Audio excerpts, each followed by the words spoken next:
Hi everyone, Stepan here. In today's video I'm going to cover the last video in the Semi-Slav series, and I've saved the craziest for last, the Botvinnik Variation, which, well, if you play it, you need to have a huge amount of courage and you need to know a lot of theory.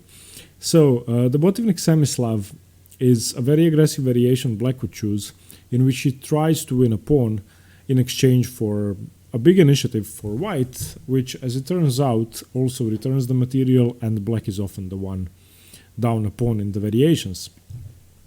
So the opening was, of course, conceived by the great Mikhail Botvinnik, and yeah, let's get into the opening. So we are looking at the positions after bishop g5, so after the Semi-Slav with e6, white plays the move bishop g5. So far we have been looking at the move h6, which leads either to the Moscow with bishop takes f6 or the anti-Moscow with bishop h4. And today we are going to be looking at the direct d takes c4 without h6 interposed, so not giving white the option of taking the f6 knight and going into slower lines. I would just like to say that the Botvinnik Semi-Slav could be a great weapon against weaker opponents who are inexperienced in the opening, and it could also be a great way to muddy the waters against very strong opponents, because here your rating doesn't really matter that much. What matters is exact moves, precise calculation, and whoever is faster and better at the moment. So this could lead to huge upsets. Okay, we are going to be looking at the move e4, and now what's the point of this variation for black and for white? Well, black takes a pawn, takes d takes c4 away from the center, while the e pawn is still on e2. White reacts by playing the move e4, thus attacking the c4 pawn and threatening e5, which, if you've seen the videos on the Moscow and the anti-Moscow, h6 sort of prevents, because after h6, e5, the bishop is already on h4 and black can play the move g5, counter-attacking. But here, e5 is a strong threat, so you might wonder, well, what happens if black simply plays h6 now? Well, if h6 now, if you turn on the engine, just bishop takes f6, and white has a big center, he's going to recapture his pawn, he has given up the bishop pair, but your light-squared bishop is such a bad piece that compared to either one of the knights, white just stands better. And if you look at the development, white has 3 minor pieces out, black only has the queen out, which is most probably going to have to retreat, and black doesn't really have anything here. So if you do take on c4, white is going to play e4, and the only way to play this is to go for the Botvinnik, which starts now with the move b5, defending your extra pawn and asking white, well, what do you have for the pawn? And now it's white's turn. So white plays the move e5, which you might think simply loses a piece. Well, that's not really true. Black has a way to save the piece by counterattacking the bishop, so h6. Now, if white should take the knight immediately, pawn takes bishop, and black should stand slightly better. Let's take on g7, for example. Here knight takes is even impossible because the queen is defending. So in this position, black would be a pawn up and have a very good position. So after the move h6, white plays bishop h4, still keeping the pin, still keeping the threat of taking the knight. And black now doesn't have too many options. g5, he has to counterattack once again. Now once again, taking on f6 is an option in this position, and we are going to be looking at this briefly, but it's far from the main line. We are going to look at this. The main move after g5 is to go for the proper Botvinnik Semi-Slav with knight takes g5. And now we have h takes g5, bishop takes g5, and here the variation starts. Black has 2 possible moves, one of them is better than the other, and if you look at the material now, white has 7 pawns, black has 6 pawns, so from black being a pawn up, by taking on c4, we now come to a position where black is in fact a pawn down, and white still has to recapture the knight, of course, to justify his piece sacrifice. So white is going to have to take this eventually. Okay, we are going to return to this. Let's just look at the sideline, which might happen in your games, and you don't want to be surprised in the Botvinnik Semi-Slav, you want to be aware of all the variations. So what happens if e takes f6, simply taking the knight? In this case, it's better than after h6, because now black is going to have to take on h4 to take the piece back, thus ruining his pawn structure. And now we have the move knight e5. That's the only move ever played. Okay, after knight e5, you obviously want to take on f6, so queen takes f6, and now we have the move a4. And here we see what the problem in the position is. You don't have a way to defend your queen side, so the move e takes f6 partially makes sense. Black is much better here according to the engine. In fact, black is -1 and winning, but you have to know why. And it's really hard to react to this threat now. A4 threatens simply to take on b5, take twice. You cannot really defend with a6 because your rook is hanging. You don't have time for bishop b7 because he takes twice. You don't have time for bishop d7 because he takes the bishop and then takes here twice. So you would be left with a ruined pawn structure and the pawn up, which definitely is more than enough compensation for white. So here you have two options. We're going to look at one good option and one bad option. Visually, the most appealing move, which seems to stop the threat, is just bishop b4, simply stopping the spin, so if white now takes, you can recapture, and, well, he cannot take here because the knight is pinned. But after bishop b4, there's this very interesting idea with bishop e2. And now, well, white has managed to equalize, justifying his e takes f6 mistake. And now black has to play energetically c5, trying to undermine the knight. So if d takes c5, simply queen takes knight. Castles. Now c takes d4, queen takes d4. Now the queen is under attack indirectly. So a move such as knight to c6 comes to mind. So we have the move knight d7 defending the queen, but now queen e4 attacking the rook. And now we have an exchange sacrifice, which is the only way to justify this. So queen e5, queen a8. Castles, the queen has to go back, and now ba4, queen g4 check, queen g5, and queen takes c4. And after a5, if you count the material, black has 6 pawns, white has 4 pawns, but black's structure is really bad. And it's almost certain that white is going to recapture one of the pawns, and then the other pawns are going to drop soon after, because there's basically no way to defend, and white is supposed to be slightly better here. So in the e6 sideline, after gh4, which has to be played, and knight e5 and queen f6 and a4, my suggestion would be the move bishop b7, simply letting go of your pawn, because after ab5, cb5, taking here is really not a good idea. Bishop takes c4 is much better, and we're going to see the idea here. So bishop takes c4, and this, if you take it, you are in huge trouble.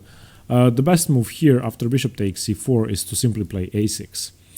And this is why white plays e6 in the first place. It's tricky, and with black, I mean, why not take? What's the problem? Well, let's see. If you take the bishop, queen a4 check, king d8, and now queen a5 check, and now king c8, and now simply rook a4. And, well, there's hardly a way to survive this position. The best move is knight a6, trying to defend and trying to block via the c5 square, and now rook c4, knight c5, rook c5, bishop c5, queen c5 check, king d8. And if you look at the material now, black is an exchange up, but his position is busted, completely busted, and this cannot be played. So after bishop b7, ab5, cb5, bishop c4, which is going to be played, just play the move a6 and say nothing happened, it's fine, white is going to have to do something with the bishop, and black is just better. Okay, so black is around -1 here, black has 6 pawns, white has 5 pawns, and white doesn't really have an attack anymore. This structure is solid, the rook is defended, the knight is going to chase away the e5 knight, and it's going to be fine. So this move after g5, e takes f6, has been played 300 times, and white wins around 40% of the games, which is surprising, because black should be better according to the engine, but the point is it's really hard to play against it. So learn it. Learn the bishop c4 line. Okay, and now let's continue with knight takes g5, h takes g5, bishop takes g5, the proper Botvinnik Semi-Slav. Now, the most common move, bishop e7, is the second best option, in fact. The best move is knight b to d7, or knight to d7 because the f6 knight is pinned. Well, it's not pinned to the king, so technically you would write knight b to d7. The other move, which seems visually appealing, is bishop e7, but that's in fact an inferior move, because after ef6, bishop f6, queen f6, g3. If you look at the material situation now, both sides have 6 pawns, but white is supposed to be better, because this bishop is now coming to the long diagonal, and after something like knight a6, which is the only move you can play here, you are in a lot of trouble. Why do you have to play knight a6? Because otherwise, well, let's say you play knight d7, just knight takes b5, and after c takes, bishop takes bishop. So you play the move knight a6 because knight takes b5 is no longer possible, and I'm going to show you why. So in this position, white will continue with a4, and after black castles, something like ab5, cb5, bishop b7 checking, b7, knight b5, e5. White is slightly better, and it's around +1, and that's why bishop to e7 cannot be played.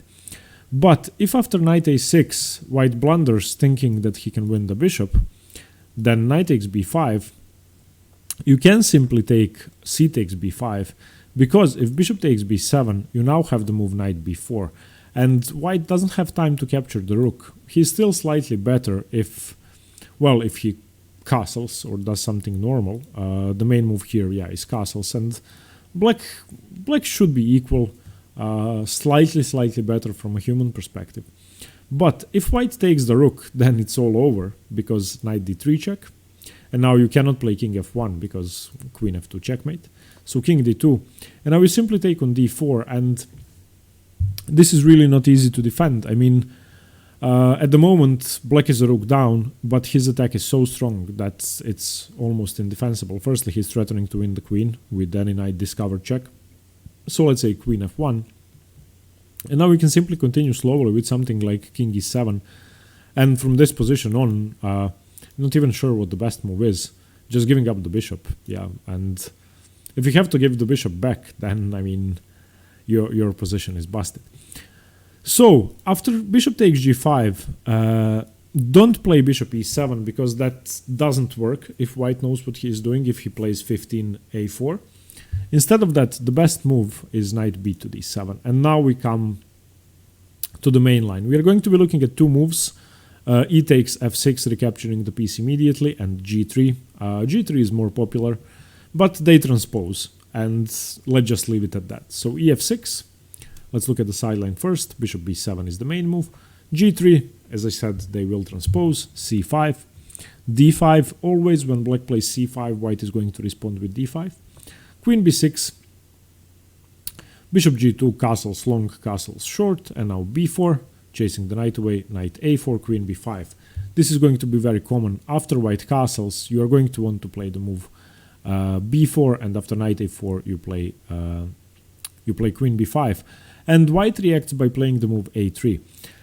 And what you can see here is complete madness in the Botvinnik Semi-Slav, which is really in nature of the position. And this is what's going to happen every game if both sides know theory. This is main line. Now e takes d5, a takes b4, c takes b4, and bishop e3. And we continue with knight c5, trying to defend indirectly here, and queen g4 check. This is all main line theory, more than 50 games from this position. Queen d7, you have to block the check. Your knight isn't hanging because the queen is hanging on g4. Queen takes, knight takes, rook f to d1, increasing the pressure on the d5 pawn, and now rook h5, trying to defend. g4, rook e5, trying to defend. Bishop takes a7, king c7, stopping any ideas of something coming to b6. And now f4, attacking the rook, rook e6, and now finally white gets to recapture his pawn, and black takes on f6. And this is what you get. For the moment, white is a pawn up, but black's pawn majority on the queen side is really dangerous. And also, the rook is hanging and the g4 pawn is hanging, so rook has to take, king takes, and now g5, knight h5. so the f pawn is hanging, so rook e5, and now there's really no more ways to defend the pawn. White now can take on c4, but black is going to take on g5 with check, and the position is perfectly equal. So as it usually is, after long, insane variations of tactical chess, you just get a drawn position. And here the material is perfectly balanced. Both sides have a potential to create a passed pawn, and it's just equal. But you have to know around 30 moves of theory. Okay. And after knight b to d7, let's look at the move g3, which, as I said, is going to transpose. Still bishop b7 by black, bishop g2, queen b6. Now white does capture, because the knight was threatening to move, of course. So don't forget to take the knight when the queen moves. ef6, black castles, white castles, and now we get the same variation, c5, d5, b4, knight a4, queen b5, and a3. We have the same variation, and previously we have been looking at the move e takes d, which I wanted to show you first. Now I want to look at another option. So here, this is basically the main branching of the variation, and this is where the strong players are going to start thinking.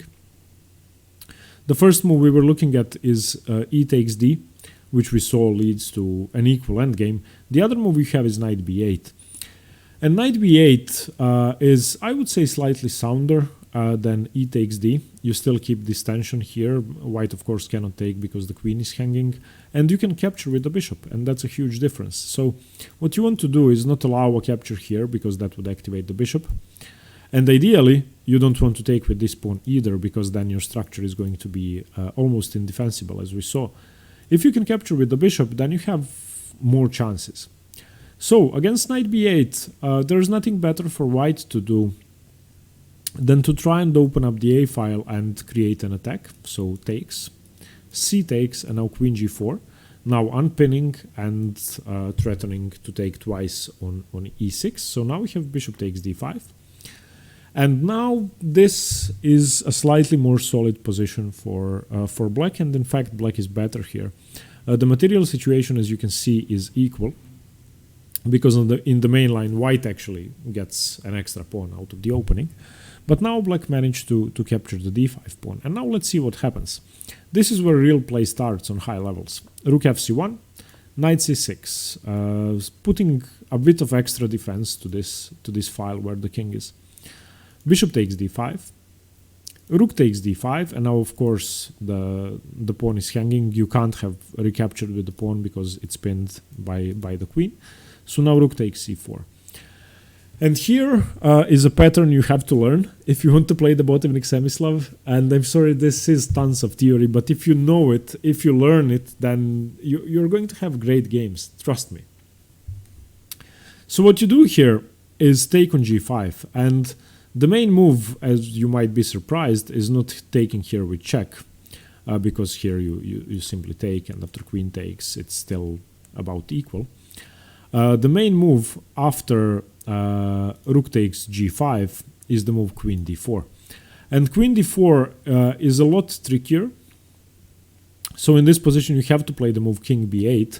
Let's say you try, well, what has been played here? Rook to b8, 148, king to b8, 148 games, king to c7, 2 games. Let's say you try, let's find a stupid move. Let's say rook to d5. Okay, let's turn on the engine. Queen takes a7, and let's say you get really greedy and you take the rook. You lose the queen. If you don't take the rook, if you try to play something more sensible, like, I don't know, bishop here, then rook takes, and after, well, let's say rook takes. Knight check, and now how do you defend? If you don't take the knight, if you start moving away, then it's checkmate. And if you take the knight, then, well, you've just given up your queen and your tons of material down.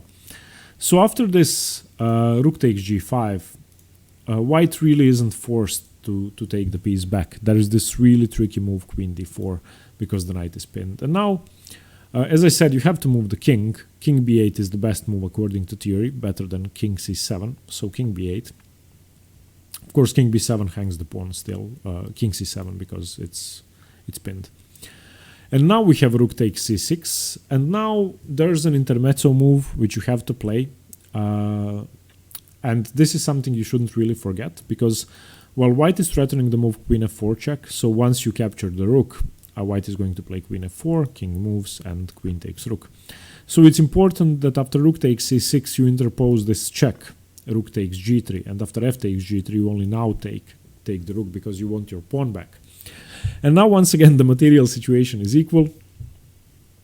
After something like rook d1, white has a slight advantage, and well, white has a slight advantage, but it's really hard to see why, because it's not that the white king is so safe.